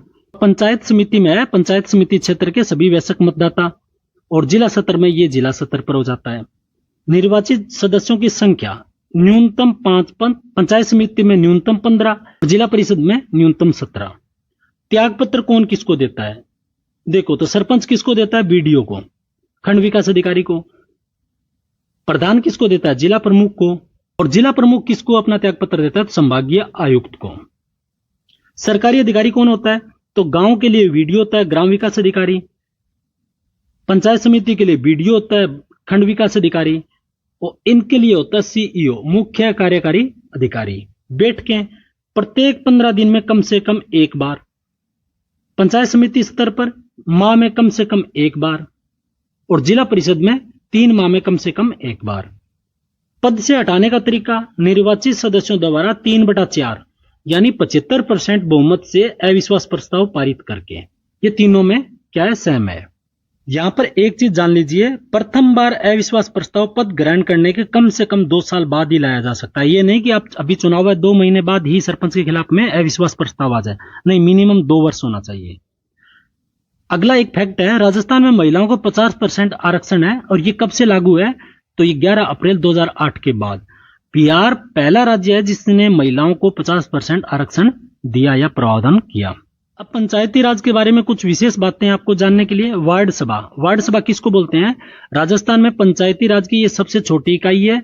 इसमें वार्ड के सभी मतदाता शामिल होते हैं। वार्ड सभा की वर्ष में 2 बैठकें होती हैं, और बैठक के लिए गणपूर्ति है वो 1/10 सदस्य होना जरूरी है। अब देखिए, ग्राम सभा देश में पंचायती राज की सबसे छोटी इकाई है। वर्ष में सामान्यतः 4 बैठकें होती है। पहली होती है 1 मई को यानी मजदूर दिवस पर, दूसरी 2 अक्टूबर अहिंसा दिवस पर, तीसरी 15 अगस्त को, और चौथी 26 जनवरी को। अगर आप वैसे लेके चलो तो पहली होगी 26 जनवरी, दूसरी होगी 1 मई, तीसरी होगी 15 अगस्त, और चौथी होगी 2 अक्टूबर। ग्राम सभा को सतर्कता समिति गठन का अधिकार है। किसको? ग्राम सभा को। 2021 में राजस्थान पंचायती राज अधिनियम 1994 की धारा 89 के तहत 89 के तहत संशोधन कर ग्राम सेवक, पहले क्या होता था ग्राम सेवक, उसका नाम बदल के अब क्या कर दिया ग्राम विकास अधिकारी, जिसको आप वीडीओ बोलते हैं, और जिसकी वैकेंसी फिलहाल आई हुई है। अगर आप वीडियो की तैयारी कर रहे हैं या आपका कोई मित्र तैयारी कर रहा है या आपका कोई रिलेटिव तैयारी कर रहा है तो उसको भी ये वीडियो शेयर कीजिए, क्योंकि ये भी सिलेबस वहां भी है। अब देखते हैं नगरीय स्वशासन। नगरीय स्वशासन है वो भाग 9 क में है। भाग 9 क क्या है? नगर पालिका है। ये अनुच्छेद 243 पी से लेके 243 जेड जी तक है। तो देखिए, नगरीय स्वशासन को 74वें संविधान संशोधन अधिनियम 1992 के माध्यम से संवैधानिक दर्जा मिला। किसको? नगरीय स्वशासन को। इसके तहत संविधान में भाग 9 क जोड़ा गया, जिसका शीर्षक क्या है? नगर पालिकाएं। नगर पालिकाओं शीर्षक के साथ भाग 9 क जोड़ा गया। अब देखते हैं 74वां संविधान संशोधन 1992। ये लागू कब हुआ? 1 जून 1993 को। अब बार बार आप एक कंफ्यूज करते हो, वो आप मत कीजिए, चाहे 73वां हो चाहे 74वां हो। ये संविधान संशोधन है वो 1992 में हुआ, और लागू दोनों अलग अलग डेट पर हुआ। वो हुआ 24 अप्रैल 1993 को, और नगरीय वाला हुआ 1 जून 1993 को। और इसका उद्देश्य क्या है? शहरी स्थानीय शासन को अधिक सशक्त, जिम्मेदार और जवाबदेह बनाना। इसके लिए जोड़ी गई अनुसूची कौन सी थी? तो 12वीं। और इसमें कितने विषय? 18। और 11वीं में कितने थे पंचायती राज के लिए? 29। इस संशोधन के माध्यम से नगर निकायों को संवैधानिक दर्जा प्राप्त हुआ। किसको? नगर निकायों को। और इसके अंतर्गत कौन कौन से है? यानी नगरीय स्वशासन के लिए कौन से अनुच्छेद है? 243 पी से लेके जेड जी। पी से लेके जेड जी। 243 में तो सारे आते ही हैं। राजस्थान की पहली नगरपालिका 1864 में माउंट आबू में स्थापित की गई। तो राजस्थान की पहली नगरपालिका कौन सी थी? माउंट आबू। कब बनी? 1864 में। प्रदेश की पहली निर्वाचित नगरपालिका कौन सी थी? तो ब्यावर। प्रथम नगर निगम कौन सा बना? तो जयपुर। राजस्थान में छावनी बोर्ड कितने हैं? तो एक है नसीराबाद, दूसरा है अजमेर। और नोट, छावनी बोर्ड है वो रक्षा मंत्रालय के अंतर्गत एक स्वायत्त संस्था है। छावनी बोर्ड राज्य के अंदर नहीं आता है, वो रक्षा मंत्रालय के अंतर्गत आता है। अब देखिए, कुल नगर निकाय कितने हैं मार्च 2025 तक? 305। उसमें नगर निगम 13 है। और नगर निगम किसको बोलते हैं? जिसकी जनसंख्या 5 लाख से अधिक हो। नगर परिषद है वो 52 है। इसकी जनसंख्या कितनी होनी चाहिए? 1 लाख से 5 लाख तक है। और नगर पालिका कितनी है? तो 240। और इनकी जनसंख्या कितनी होनी चाहिए? 20,000 से लेके 1 लाख तक के बीच। नगर निगम 13, नगर परिषद 52 और नगर पालिका 240। अब इनके अध्यक्ष के बारे में देखिए। नगर निगम का अध्यक्ष कौन होता है? महापौर, जिसे इंग्लिश में मेयर भी कहा जाता है। उसके बाद में है नगर परिषद, इसका सभापति। उसके बाद में नगर पालिका, इसका होता है अध्यक्ष या सभापति। वो जो नवीनतम नगर निगम बने हैं, एक अलवर 2023 में और पाली और भीलवाड़ा 2024 में। राजस्थान सरकार के नगर नियोजन विभाग के अध्यक्ष को क्या कहा जाता है? मुख्य नगर नियोजन। मुख्य नगर नियोजन। आइए अब देखते हैं पंचायती राज से संबंधित संवैधानिक प्रावधान। 73वें संविधान संशोधन अधिनियम 1992 के माध्यम से संविधान के भाग 9 में अनुच्छेद 243 से लेकर 243 ओ तक, यानी ABCDEFG ऐसे 243 से 243 ओ तक जोड़ा गया है। उसमें कुल कितने अनुच्छेद हैं? तो 16 अनुच्छेद हैं। आइए एक एक करके बात करते हैं। अनुच्छेद 243 में क्या दिया गया है? परिभाषा किसकी? पंचायत की। अनुच्छेद 243 ए में क्या दिया गया है? ग्राम सभा। ग्राम सभा से संबंधित चीजें दी गई है। बी में क्या दिया गया है? पंचायतों का गठन। आगे में CDEFGH बोलूंगा क्योंकि 243 में ही है सभी है। सी में क्या दिया गया है? पंचायतों की संरचना। डी में क्या दिया गया है? स्थानों का आरक्षण। ई में क्या दिया गया है? पंचायतों की अवधि। एफ में क्या दिया गया है? सदस्यता के लिए निहरताएं। जी में क्या दिया गया है? पंचायतों की शक्तियां। आई में क्या दिया गया है? राज्य वित्त आयोग का गठन। और के में क्या दिया गया है? राज्य निर्वाचन आयोग। अब नगरीय स्वशासन से संबंधित संवैधानिक प्रावधान देखिए। इसमें अनुच्छेद पी से लेके जेड जी तक है। 243 तो सब में ही है, लेकिन पी से लेके जेड जी। पी में क्या दिया है? परिभाषा, नगर पालिका और नगर निगम। ओ में क्या दिया गया है? नगर पालिकाओं का गठन। आर में क्या दिया गया है, नगर पालिकाओं की संरचना। टी में क्या दिया गया, आरक्षण। यू में क्या दिया गया, नगर पालिकाओं की समावधि। वी में क्या दिया गया, सदस्यताओं के लिए निहरताएं। एक्स में क्या दिया गया, कर लगाने की शक्तियां। वाई में क्या, वित्त आयोग। और जेड जी में निर्वाचन का। और जेड डी में क्या दिया गया, जिला योजना के लिए समिति। आइए अब देखते हैं ग्रामीण और शहरी स्वशासन की तुलनात्मक अध्ययन। अब हम आपको बताते हैं कि ये अनुच्छेद है वो याद कैसे करते हैं। हर चीज का एक तरीका होता है। तो देखिए, गठन, पंचायतों का गठन किसमें दे रखा है, 243 बी। और नगर पालिकाओं का गठन किसमें दे रखा है, 243 क्यू। एक बात आप जान लीजिए, ए से लेके ओ तक है वो है पंचायत से रिलेटेड। किससे, पंचायत से।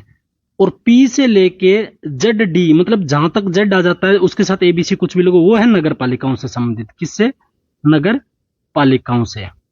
तो बस आपको इतना याद रखना है, ओ से पहले जो भी होगा वो पंचायत से संबंधित है, और ओ के बाद यानी पी से लेके जेड तक किसका होगा, वो नगर पालिकाओं से संबंधित होगा। उसके बाद संरचना देखिए, पंचायत की संरचना किसमें दी हुई है, सी में। तो 243 अंडरस्टूड बात है, उसको बार बार बोल के अपने आपको कंफ्यूज होने की कोई जरूरत नहीं है। नगर पालिका की संरचना किसमें दे रखा है, आर। तो इसको हम क्या लिख सकते हैं, इसको सी आर। आपको समझ में आ जाएगा सी क्या है, पंचायतों का है, और आर क्या है, नगर पालिकाओं से संबंधित है।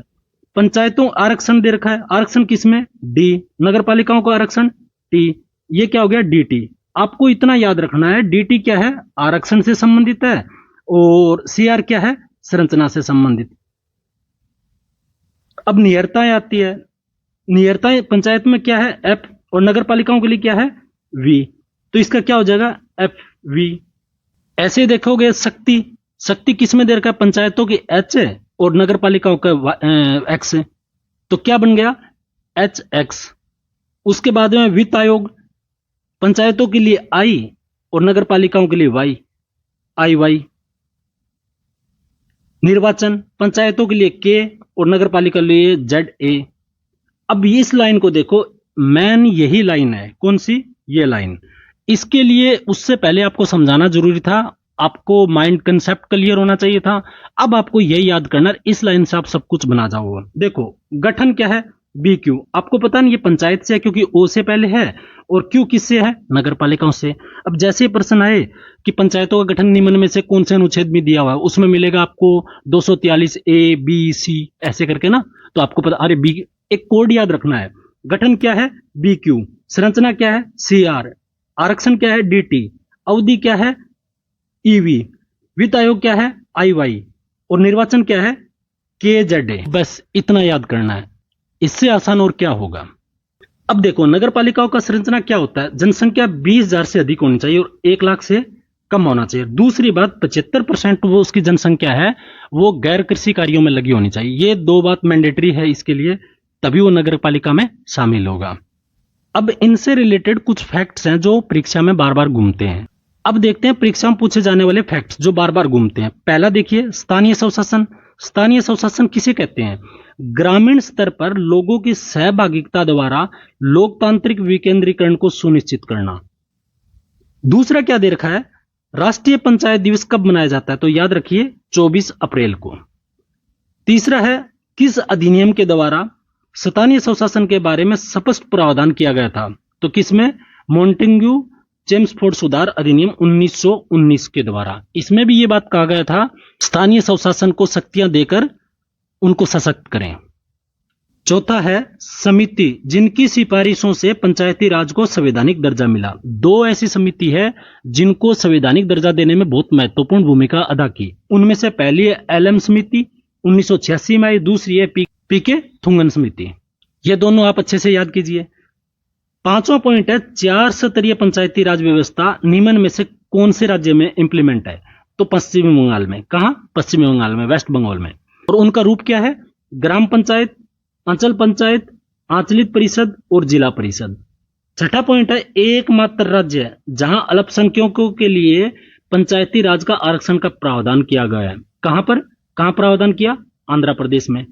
सातवां पॉइंट है, वे राज्य जिन्होंने एक स्तरीय पंचायत अर्थात केवल ग्राम पंचायत को अपनाया, तो उनमें ये 3 महत्वपूर्ण है, केरल, जम्मू कश्मीर और त्रिपुरा।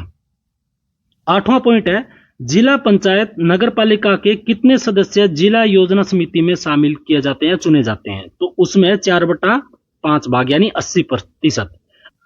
9वां पॉइंट देखिए, संविधान के किस अनुच्छेद के तहत जिला योजना समिति का गठन किया गया? तो ये है 243 ZD। इंपॉर्टेंट है, याद कीजिए। 10वां पॉइंट है, संविधान के किस भाग में सहकारी समितियों का वर्णन है? तो 9B। एक तो 9 क है, वो नगर पालिकाओं के लिए है। जो 9 ख बोल दो या बी बोल दो, ये क्या है? ये सहकारी समितियों के लिए है। 11वां पॉइंट है, सहकारी समितियों को संवैधानिक दर्जा किस संविधान संशोधन के तहत दिया गया था? तो 97वां संविधान संशोधन 2011। कौन सा 97वां? कब आया? 2011 में। आइए अब देखते हैं राजस्थान के आयोग या संस्थाएं। सबसे पहले हम लेते हैं राजस्थान लोक सेवा आयोग, जिसे आरपीएससी हम बोलते हैं।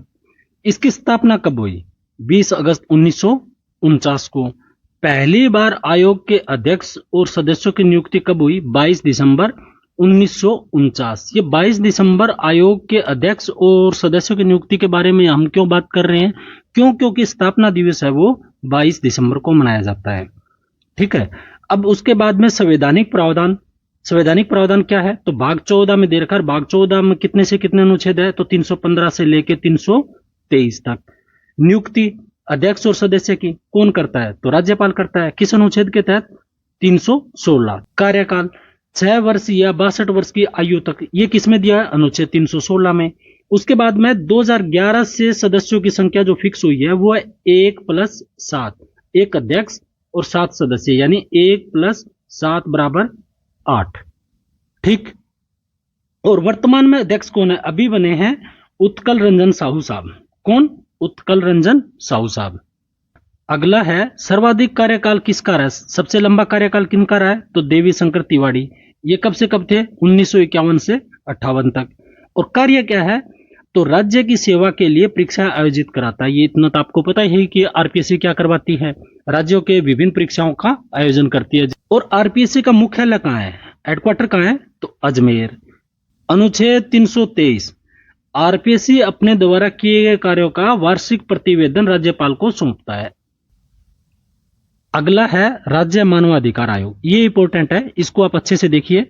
गठन मानव अधिकार संरक्षण अधिनियम 1993 के तहत इसका गठन किया गया। ये लाइन अच्छे से देखिए। राज्य मानव अधिकार संरक्षण अधिनियम कब आया? तो 1993। और गठन का समय कब है? ये राजस्थान से रिलेटेड है। राजस्थान में गठन कब हुआ? तो मार्च 2000 में, कंप्लीट 2000। ठीक है, मार्च 2000 में। सदस्य 2006 के बाद कुल 3 सदस्य हैं। एक अध्यक्ष, 2 इसके सदस्य होते हैं। अध्यक्ष की योग्यता क्या होनी चाहिए? कि उच्च न्यायालय के सेवानिवृत्त न्यायाधीश कम से कम होना चाहिए। उसके बाद कार्यकाल 3 सत्र, आप ऐसे याद रखो, या तो 3 वर्ष हो उसका कार्यकाल, या फिर वो 70 साल की एज में आ गए तो 70 साल के बाद नहीं रह सकते, 70 साल की आयु तक। उसके बाद है प्रदेश के एसएचआरसी यानी राज्य मानवाधिकार के प्रथम अध्यक्ष कौन थे? तो जस्टिस कांता कुमारी। कौन थी? तो जस्टिस कांता कुमारी। वर्तमान में अध्यक्ष कौन है? तो गंगाराम मूलचंदानी। ये जून 2024 से है। कौन? गंगाराम मूलचंदानी। सबसे लंबा कार्यकाल है वो राज्य मानवाधिकार के कौन रहे हैं? तो एनके जैन। इनका सर्वाधिक लंबा कार्यकाल रहा है। उसके बाद आप देखिए इनके कार्य, मानवाधिकार के उल्लंघन की स्वेच्छा से जांच करना, मतलब संज्ञान लेके, और जेल का निरीक्षण करना कि उनमें सब ठीक ठाक है, मानवाधिकार का तो हनन नहीं हो रहा। उसके बाद में मानव के अधिकार के प्रति जागरूक करना। वैसे तो बहुत काम है, लिस्ट एक बहुत लंबी है, लेकिन वो सामान्य जब आप परीक्षा में अगर कहीं उसका पॉइंट मिले तो आपको पता चल जाएगा। उसके बाद में राज्य मानव अधिकार आयोग की सिफारिश से सलाहकारी होती है, बाध्यकारी नहीं होती। बस इस बात को थोड़ा सा ध्यान रखना। ठीक है, तो ये है राज्य मानव अधिकार। अगला पॉइंट है राज्य निर्वाचन आयोग। ये भी इंपॉर्टेंट है, इसको भी आप अच्छे से देखिए। अच्छा, मैं आपसे एक बात और पूछना चाहता हूं। मैं चाहता हूं कि पटवारी के लिए एक सुपर 100 का एक ग्रुप बनाऊं। अगर आप सुपर 100 में शामिल होना चाहते हो तो आप सुपर 100 लिख के पेज दे के जय हिंद लिख दो। मेरी कोशिश रहेगी कि बच्चा जो मेहनत करता है, सीरियस है, नौकरी की सख्त जरूरत है, और उसकी पटवारी बनना ये लग रहा है कि ये निकल गए तो मेरे लिए कुछ भी नहीं बचेगा, तो वो सुपर 100 ग्रुप में शामिल हो सकता है। तो इसकी स्थापना कब हुई? जुलाई 1994 में। किस अनुच्छेद के तहत? अनुच्छेद 243 के तहत। यह एक स्वतंत्र, स्वायत्त और संवैधानिक निकाय है। इसकी संरचना देखिए। एकल सदस्यीय आयोग, मुख्य निर्वाचन अधिकारी।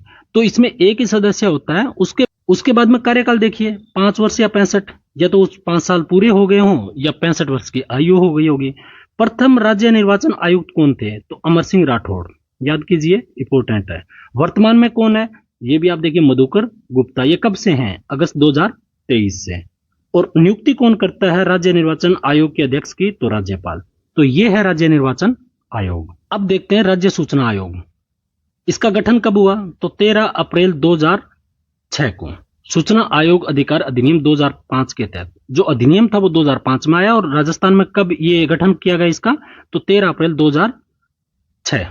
राज्य सूचना आयोग एक वैधानिक निकाय है, ये संवैधानिक नहीं है, ये वैधानिक निकाय है। इसका कार्यकाल कितना है? तो 365। और राज्य मानवाधिकार का कितना था? तो 370। इनको आप ऐसे याद कर सकते हो, 365। ये राज्य मानवाधिकार है और ये राज्य सूचना आयोग है। नोट, इसे हटाने के लिए सुप्रीम कोर्ट की जांच के बाद ही हटाया जा सकता है। इनको ऐसे ही नहीं हटा सकते, इनके अध्यक्ष को। इनको अध्यक्ष को हटाने के लिए क्या है? सुप्रीम कोर्ट की जांच कम से कम होनी चाहिए। अगला पॉइंट है, राजस्थान सूचना आयोग को अधिनियम के उल्लंघन करने के जुर्माना लगाने की भी शक्ति है और अधिकतम ये 25,000 रुपए तक का जुर्माना लगा सकते हैं। और उद्देश्य क्या है? सूचना का अधिकार अधिनियम को प्रभावी क्रियान्वयन करने की और निगरानी करने की। राजस्थान के प्रथम मुख्य सूचना आयुक्त कौन बने थे? तो एमडी कोरोनी। कोरोनी से याद रख लो, ये हो जाए क्यों? क्योंकि आपको ऑप्शन में ये मिल जाएगा। और वर्तमान में कौन है सूचना आयुक्त? तो मोहनलाल लाठर। क्या नाम है? मोहनलाल लाठर। ये कब से हैं? जुलाई 2024 से। अब देखते हैं लोकायुक्त। लोकायुक्त, इनकी परिभाषा देखिए। लोकायुक्त वह संस्था है जो राज्य के बड़े अधिकारियों मंत्रियों की शिकायतों की जांच करती है तथा भ्रष्टाचार पर निगरानी रखती है। तो ये तो है लोकायुक्त की परिभाषा। लोकायुक्त और लोकपाल को ज्यादातर देशों में किस नाम से जानते हैं? ओम्बड्समैन। क्या? ओम्बड्समैन। सर्वप्रथम लोकायुक्त का गठन महाराष्ट्र ने किया। कब? 1971 में। हालांकि उड़ीसा ने 1970 में कर लिया था अधिनियम, लेकिन इसको लागू कब किया? 1983 में। तो इसलिए सबसे पहले कौन आ गया? तो सबसे पहले आ गया महाराष्ट्र। राजस्थान लोकायुक्त एवं उप लोकायुक्त अधिनियम 1973, यह लागू कब हुआ? तो 3 फरवरी 1973 में। संरचना देखिए इसमें एक लोकायुक्त होता है, 8 सदस्य होता है। 1 + 8 = 9 टोटल होते हैं। नियुक्ति राज्यपाल द्वारा। इसकी नियुक्ति कौन करता है? राज्यपाल। और किन के द्वारा? ये मुख्यमंत्री, मुख्य न्यायाधीश और विधानसभा के विपक्ष के नेता से परामर्श करने के बाद में। और इस कमेटी का अध्यक्ष कौन होता है? तो मुख्यमंत्री। मुख्यमंत्री के अध्यक्षता के रूप में उसमें उच्च न्यायालय के मुख्य न्यायाधीश भी होता है और विधानसभा के विपक्ष के नेता भी होता है। ये सब मिलकर नाम घोषित करते हैं, राज्यपाल फिर उनको नियुक्त करते हैं। मुख्य कार्य क्या है? शिकायतों की जांच करना। कार्यकाल कितना है? 565। राजस्थान का प्रथम लोकायुक्त कौन है? ID दुआ। इनको दुआ से याद करो। राजस्थान के वर्तमान में लोकायुक्त कौन है? तो प्रताप कृष्ण लोहरा। ये 2021 से। प्रताप सिंह लोहरा, ये साहब है वो 2021 से अध्यक्ष हैं। तो ये थी राजस्थान पॉलिटी की क्लास। मुझे पूरा यकीन है यह क्लास आपके मिशन में सफल होने के लिए आपकी पूरी हेल्प करेगी। और हाँ, चैनल को सब्सक्राइब करना मत भूलना, क्योंकि अगली नई क्लास लेकर मैं फिर आऊंगा आपकी जीत की कहानी लिखने के लिए। राजस्थान पॉलिटिक्स का संपूर्ण सिलेबस की इतने कम समय में क्लास शायद आपको ना मिले, और मिले तो भी वो पेड में मिलेगी, आपको फ्री में मिल रही है। इसकी थोड़ी सी कीमत जानिए, इसको बार बार देखिए, इस PDF को पढ़िए। मेरे से कुछ भी पूछना तो कमेंट कीजिए, मैं जरूर आपकी हेल्प करूंगा। मेरा एक ही मकसद है कि आपका सिलेक्शन हो। बस आपसे मैं एक ही उम्मीद करता हूं, इस वीडियो को लाइक जरूर कर दीजिए। अगर आप सुपर 100 ग्रुप में शामिल होना चाहते हो तो सुपर 100 स्पेस जैन जरूर लिख दीजिए। उसमें कोई आपका पैसा नहीं लग रहा है। आपको हर दिन कुछ ना कुछ एग्जाम से रिलेटेड बात, कुछ टिप्स जो आपको रिवीजन करने में, आपको पढ़ने में हेल्प करे, थोड़ी मोटिवेट भी करेगी। तो ठीक है, मिलते हैं एक नई अगली क्लास के साथ। तब तक के लिए जय हिंद, जय भारत।